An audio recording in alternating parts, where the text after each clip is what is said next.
ఓం గంగణపతే నమ ఐం సరస్వత్యే నమ క్రీం క్రీం మహాకాళికాయ నమో నమ ద్రాం దత్తాత్రేయాయ నమ శ్రీరామ జయ జయ రామ రామాయ నమో నమ క్లీం కృష్ణాయ గోవిందాయ గోపీజనవల్లభాయ పరాయ పరపురుషాయ పరమాత్మనే శ్రీకృష్ణ పరబ్రహ్మణే పరజ్యోతిషే నమో నమ ఓం నమ శివాయ శివాయ గురువే నమో నమ జయ గురు దత్తాత్రేయాయ నమ ఓం నమో భగవతే మేధా దక్షిణామూర్తే మహ్యం మేధాం ప్రజ్ఞాం ప్రయచ్చ స్వాహ. యూట్యూబ్ ప్రేక్షకులందరూ కూడా నమస్కారం అండి. జయ గురు దత్తాత్రేయాయ నమః. నేను పాలపర్తి గురునాథ శర్మ, జ్యోతిషం వాస్తు సిద్ధాంతిని. మీకంతా కూడా గోచారరీత్యా గ్రహాల యొక్క స్థితిగతి, కలియిక, వాటి ప్రభావం అంతా కూడా గ్రహాలంతా కూడా మానవాళి మీద ఈ యొక్క గ్రహాల యొక్క సంచారం మేరకు ఎటువంటి ప్రభావం చూపిస్తున్నాయనేది విశ్లేషణ చేయడం జరుగుతుంది. ప్రధానంగా నవగ్రహాలు అనేవి ప్రధానంగా చూసుకుంటే ఖగోళ శాస్త్రంలో అత్యంత ప్రాముఖ్యత అనేది చెందుతుంది. నవగ్రహాల యొక్క స్థితిగతి, వాటి కలయిక, యుతి వల్ల గ్రహాల యొక్క సంచారం మేరకు గోచార చక్రంలో అంతా కూడా మార్పులు జరగడం వల్ల ఈ యొక్క వివిధ ఫలితాలు అనేది రావడం జరుగుతుంది. మేషాది ద్వాదశ రాశుల వాళ్ళకి విశేషంగా చూసుకుంటే ఈ యొక్క 2026 సంవత్సరంలో భాగంగా రాహుకేతు యొక్క సంచారం ఏ రకంగా ఉంటుంది. ప్రధానంగా రాహుకేతులంతా కూడా చూసుకుంటే ఈ యొక్క ఏప్రిల్ నుంచి వక్రగతిలో సంచారం చేస్తున్నారన్నమాట. ఏప్రిల్ 14వ తారీఖు నుంచి వక్రగతి సంచారం జరుగుతుంది. రాహుకేతులు అనేది ప్రధానంగా చూసుకుంటే ఛాయాగ్రహాలు. ఛాయాగ్రహాలంతా కూడా ఎటువంటి ప్రభావం చూపిస్తున్నాయనేది విశ్లేషణ చేసుకుంటే కనుక ప్రధానంగా మాయని క్రియేట్ చేస్తూ ఉంటాయి అన్నమాట. ఒక మాయలాగా ఉంటుంది. జీవితంలో మీకంతా కూడా అదృష్టయోగం సిద్ధిస్తుంది అనేది చెప్పేసి ఉంటుంది. కానీ ఇక్కడ శ్రమ అధికంగా ఉంటుంది. ప్రధానంగా చూసుకుంటే ఆ శ్రమతో కూడిన సంపాదన పెరగడం, అదృష్టం కలిసి రావడం కానీ, ధనయోగం సిద్ధించడం కానీ, మీకు ఆకస్మిక ధన వ్యయాన్ని కూడా సూచనప్రాయంగా చెప్పడం జరుగుతుంది. రాహుకేతులు అనేది ఒక భ్రాంతిని కలిగించే గ్రహాలు, ఒక ఛాయాగ్రహాలు అన్నమాట. ఈ యొక్క వివిధ స్థానాల్లో గ్రహాల యొక్క స్థితిగతి ఉంటే జన్మజాతకం ప్రకారంగా గ్రహాలంతా కూడా రాహుకేతుల యొక్క స్థితిగతిని ఆధారపడి ఉంటాయన్నమాట. ఈ యొక్క రాహుకేతులు ఏ యొక్క రాశిలో ఉంటాయో ఆ యొక్క రాశ్యాధిపతి యొక్క అనుగ్రహం మేరకంతా కూడా నడుచుకోవడం జరుగుతుంది. ప్రధానంగా మేషరాశిలో రాహు ఉంటే కనుక ఈ యొక్క అంగారకుడు ఏ రకంగా ప్రవర్తిస్తారో రాహు కూడా అదే రకంగా ఫలితాలు ఇవ్వడం జరుగుతుంది. ప్రధానంగా రాహుకేతువులు అనేది ఆకస్మిక ధనలాభాన్ని, విదేశీయానాన్ని, మరియు ఇక్కడ చూసుకుంటే సముద్ర ప్రాంతంలో అంతా కూడా ఈ యొక్క స్థిర నివాసం ఉండే విధంగా ఇచ్చే గ్రహాలుగా, అంటే తీర ప్రాంతాల్లో ప్రధానంగా సముద్ర తీర ప్రాంతాల్లో అంతా కూడా నివాసం ఇచ్చే విధంగా, ఎడారి ప్రాంతంలో అంటే చూసుకుంటే మనకి దూర ప్రాంతంలో అంతా కూడా మిడిల్ ఈస్ట్ కంట్రీస్లో కానీ, ఈజిప్ట్ కంట్రీస్లో కానీ, ఇటువంటి ఎడారి ప్రాంతంలో అంతా కూడా స్థిర నివాసం ఏర్పరచుకొని ఇటువంటి మిడిల్ ఈస్ట్ కంట్రీస్లో కానీ ఈ యొక్క ఆధారపడి జీవన విధానం చేసుకునే వాళ్ళకంతా కూడా రాహుకేతులు కారణమవుతారు. ప్రధానంగా చూసుకుంటే విదేశాల్లో స్థిరత్వం కావాలన్నా రాహుకేతుల అనుగ్రహం కావాలి. దాంతో పాటుగా దశమాధిపతి, ద్వితీయాధిపతి, పంచమాధిపతి, నవమాధిపతి, ఏకాదశ స్థానంలో శుభగ్రహాలు ఉండాలి. ఇటువంటి ఫలితాలంతా కూడా రాహుకేతు ఫలితాలంతా కూడా ఆకస్మిక ధనలాభం ఏ రకంగా ఇవ్వబోతున్నాయి. అంతేకాకుండా ఈ యొక్క ఆకస్మిక ధనలాభమే కాకుండా రాహుకేతులు కూడా ఈ యొక్క విపరీత రాజయోగాలు ఇచ్చే గ్రహంగా మారబోతున్నాయి. ప్రధానంగా ఇక్కడ చూసుకుంటే రాహుకేతులంతా కూడా రాజయోగ కారణం, మరియు ఇక్కడ భ్రాంతిని కలిగించే గ్రహంగా చెప్పడం జరుగుతుంది, భ్రమణ కలిగించే గ్రహంగా చెప్పడం జరుగుతుంది, రాజయోగం ఇచ్చే గ్రహంగా చెప్పడం జరుగుతుంది. మనకి మానవాళికంతా కూడా పూర్వజన్మలో చేసుకున్న కర్మ ఫలితాన్ని అనుభవించే విధంగా చేసే గ్రహంగా చెప్పడం జరుగుతుంది.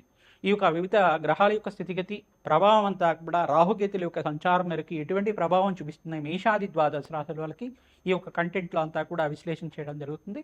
ప్రతినిత్యం కూడా మీరు అమ్మవారి ఆరాధన, దేవీ ఖడ్గమాల స్తోత్రాన్ని ప్రతినిత్యం కూడా ప్రయత్నం చేసుకోవడం వల్ల శుక్రవారం రోజున ఈ యొక్క రాహుకాలంలో అంతా కూడా నిమ్మకాయ దీపాన్ని అంతా కూడా వెలిగించి అక్కడ ఖడ్గమాల స్తోత్రాన్ని పఠనం చేసుకోవడం వల్ల రాహుకాల దోషాలంతా కూడా నివారణ జరుగుతుంది. ప్రధానంగా జన్మజాతకంలో గనక కాలసర్ప దోషం కానీ ఉంటే గనక ఈ యొక్క రాహుకేతుల యొక్క స్తంభంలో అన్ని గ్రహాలు ఉంటే కనుక దాన్ని కాలసర్ప దోషం అని చెప్పేసి అంటారు. ప్రధానంగా ఈ యొక్క కులింగ కాలసర్ప దోషము, తర్వాత కాళింది కాల దోషము, పద్మకాల సర్పదోషము చాలా విశేషమైంది అని చెప్పేసి చెప్పడం జరుగుతుంది. నక్షత్ర బలిలో భాగంగా మూలా నక్షత్రము, మరియు ఇక్కడ ఆశ్లేష నక్షత్రము, మరియు ఇక్కడ చూసుకుంటే మక్కా నక్షత్రానికి అంతా కూడా శాంతి బలిలంతా కూడా ఇవ్వడం వల్ల, నవనాగ శాంతి కార్యక్రమాలు ఆచరించడం, సర్ప సంస్కారం చేసుకోవడం వల్ల, నాగేంద్ర స్వామి ప్రతిష్టన ఆచరించడం, ప్రతినిత్యం కూడా మంగళవారం పూట, ఆదివారం పూట, గురువారం రోజున నాగేంద్ర స్వామి జోడినాగులు ఉన్న ప్రాంతం దగ్గర అంతా కూడా, సర్పాలు ఉన్న దగ్గర అంతా కూడా పూజనాచరించి పసుపు కుంకుమ గంధంతో అభిషేకం చేసుకొని చిమ్మిలిని నివేదన చేయడం వల్ల రాహుకేతు దోషాలంతా కూడా నివారణ జరుగుతుంది. సంతాన కారకుడు అవుతారు. రాహుకేతులంతా కూడా సర్పదోషం నివారణకు కారణమవుతుంది. ప్రధానంగా అమ్మవారి ఆరాధన, దుర్గాదేవి ఆరాధన, జగన్మాత ప్రీతికరంగా ఇక్కడ చూసుకుంటే దేవి ఖడ్గమాల స్తోత్రాన్ని పట్నించం కూడా పఠనం చేసుకోవడం వల్ల సకల గ్రహదోష నివారణ జరుగుతుంది. విశేషంగా రాహుకేతు దోషాలంతా కూడా నివారణ జరుగుతుంది. మీ జాతకంలో కనుక రాహుకేతు మధ్యలో అంతా కూడా నవగ్రహాల స్థితిగతి స్తంభంలో ఉంటాయి కనుక దాన్ని కాలసర్పదోషం అంటారు. ప్రధానంగా కాలసర్పదోషం ఉండడం వల్ల ఆలస్య కళ్యాణం అవడం కానీ, ఏదైనా పని అనుకుంటే దాన్ని వాయిదా పడుతూ ఉండడం కానీ, అన్ని విషయాల్లో కూడా ఆలస్యం అవుతూ ఉండడం కానీ, వ్యాపారంలో మార్పులు జరక్క ఎక్కడ మొదలు పెట్టుకున్నామో అదే పొజిషన్లో ఉండడం కానీ, పొజిషన్స్లో అంటే ఫైనాన్షియల్ స్టేటస్లో అంతా కూడా మార్పు లేకుండా ఉండడం, ఇటువంటి ఎంత ఖర్చులంతా కూడా పెరిగిపోతూ ఉండడం, అప్పుల బాధల్లో పడిపోవడం, ఇదంతా కూడా రాహుకేతు దోషంగా చెప్పడం జరుగుతుంది. సంతానం ఆలస్యంగా అవుతుండడం, కొంతమందికి అయితే మిస్క్యారేజెస్ జరుగుతుంటాయి. రాహుకేతు దోషం వల్ల అంతా కూడా పీసీఓడి ప్రాబ్లమ్స్ కానీ, హెల్త్ ఇష్యూస్ ఉండడం కానీ, ప్రధానంగా చూసుకుంటే ఈ యొక్క రాహుకేతు దోషం వల్ల అంతా కూడా ప్రతినిత్యం కూడా రాహుకేతు దోష నివారణార్థం సర్పప్రతిష్ఠ చేసుకోవడం వల్ల మంచి ఫలితాలు పొందుతారు. కాలసర్ప దోష నివారణార్థం అందరికి కూడా నక్షత్ర బలి కార్యక్రమాన్ని ఆచరించడం వల్ల విపరీత రాజయోగం సిద్ధిస్తుంది. సత్సంతాన యోగం కలుగుతుంది. ఆనందమైన జీవితం జీవించడానికి ఆస్కారం ఉంటుంది. ఈ యొక్క రాహుకేతు దోష నివారణార్థం ఎటువంటి యజ్ఞాధిగతులు ఆచరించాలి, ఎటువంటి పరిష్కారం చేసుకుంటే కనుక ఆకస్మిక లాభం, ఆనందమైన జీవితం కలుగుతుంది అంతా కూడా 2026 ఫలితాల్లో భాగంగా మీకు అంతా కూడా విశ్లేషణ చేయడం జరుగుతుంది. మీనరాశి జాతకులకి గోచార రీత్యా 2026 ఆంగ్ల సంవత్సర ఫలితాల్లో భాగంగా రాహుకేతుల యొక్క ప్రభావం ఏ రకంగా ఉంటుంది, ఈ యొక్క కాలసర్ప దోషం ఉంటుందా లేదా అంటే జన్మజాతక ప్రభావం అంతా కూడా చూసుకోవాల్సి ఉంటుంది. జన్మజాతకంలో కాలసర్ప దోషం ఉందా, అసలు ఈ యొక్క రాహుకేతు దోషకారిగా ఉన్నారా లేదా విశ్లేషణ చేసుకుని తగు పరిష్కారం చేసుకోవడం వల్ల మంచి ఫలితాలు పొందుతారు. మానసదేవి చరిత్రను పారాయణ చేసుకోవడం, అస్తిక మహామణి నామాన్ని జపాన్ని ఆచరించుకోవడం వల్ల జన్మజాతకంలో ఉండే సకల గ్రహ దోష నివారణ కలుగుతుంది. రాహుకేతులంతా కూడా మాయాగ్రహాలుగా, రాజయోగాన్ని ఇచ్చే గ్రహాలుగా చెప్పడం జరుగుతుంది, ఛాయాగ్రహాలుగా చెప్పడం జరుగుతుంది. ఈ యొక్క రాహుకేతుల ప్రభావం వల్ల విపరీత ధనధాన్యాది సమృద్ధి కలుగుతుంది. మరియు ఆకస్మిక ధనవ్యాన్ని కూడా ప్రసాదించే గ్రహంగా చెప్పడం జరుగుతుంది. ప్రతినిత్యం కూడా దేవీ భాగవతాన్ని పారాయణం చేయండి, రాజయోగ కారణమవుతుంది.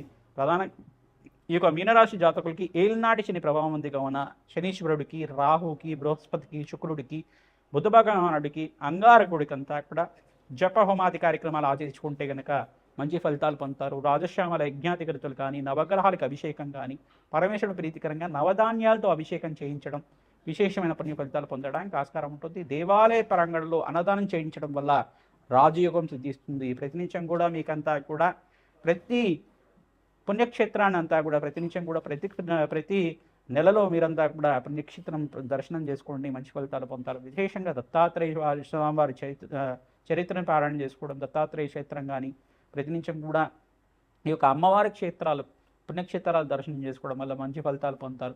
ఎవరైతే కనుక కొల్హాపూర్ మహాలక్ష్మి క్షేత్రాన్ని దర్శనం చేసుకుంటారో మీనరాశి జాతకులకంతా కూడా అష్టైశ్వర్య ప్రాప్తి కలుగుతుంది.